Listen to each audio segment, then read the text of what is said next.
है तुम्हारे सामने? गेस करो जरा। एक मिनट बताती हूँ। दुनिया की सबसे बड़ी शैतान। नहीं, मैं बताती हूँ।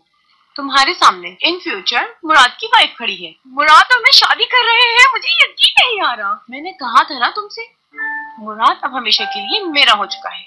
दीदम जीत गई, हयात हार गई। दीदम के सामने मुराद भी हार गया है।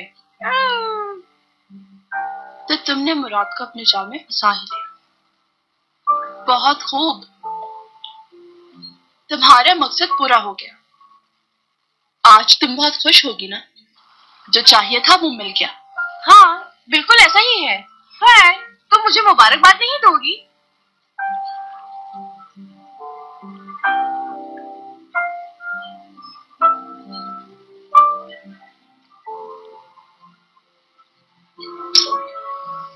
क्या कर रही हो? लग रहा है तुम्हारी मक्कारी करने पर तुम्हें मुबारकबाद पेश करूं। तुम्हारे दो चेहरों को अच्छी तरह जानती हूँ। तुम्हें लगा कि तुम अपनी धोखेबाजी के किस्से मुझे आकर सुनाओगी और मैं खुशी से पागल होकर तुम्हें गले लगाकर मुबारकबाद दूंगी। अगर मेरी जगह कोई भी होता ऐसा ही करता, इसमें हैरान होने वाली कोई बात नहीं। अगर तुम्हारी जगह मेरा कोई अपना होता तो एक लगाती उसे, फिर पता चलता। हाँ, अब तुम हद पार कर रही हो। हदें तो तुम पार कर चुकी हो दीदम। मुराद को पाने के लिए बहुत घटिया काम किया है तुमने। मुझे तो यकीन नहीं आता कि तुम्हारी जैसी औरत भी हो सकती है जो अपनी अना और तकब्बुर के खातिर किसी को भी धोखा दे दे। तुम्हारे लिए तो ये सब एक खेल है। मगर एक बात याद रखना कि मुराद तुमसे प्यार नहीं करता। तुम गलत कह रही हो। मुराद अब मुझसे बहुत प्यार करता है। अब हर चीज बदल चुकी है। तुम्हारी गलत फहमी है, कुछ नहीं बदला दीदम। हाँ, मगर मैं जरूर बदल गई।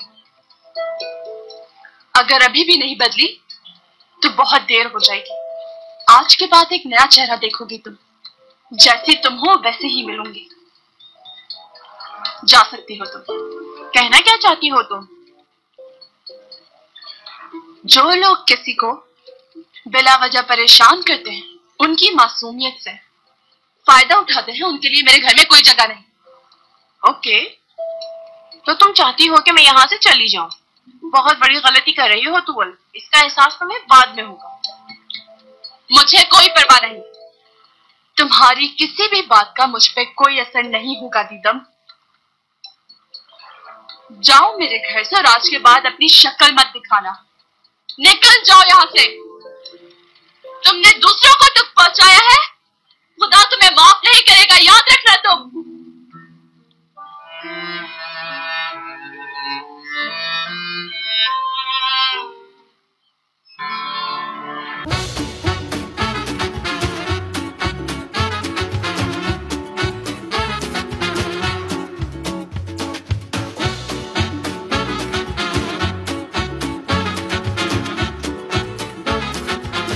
Aşk laf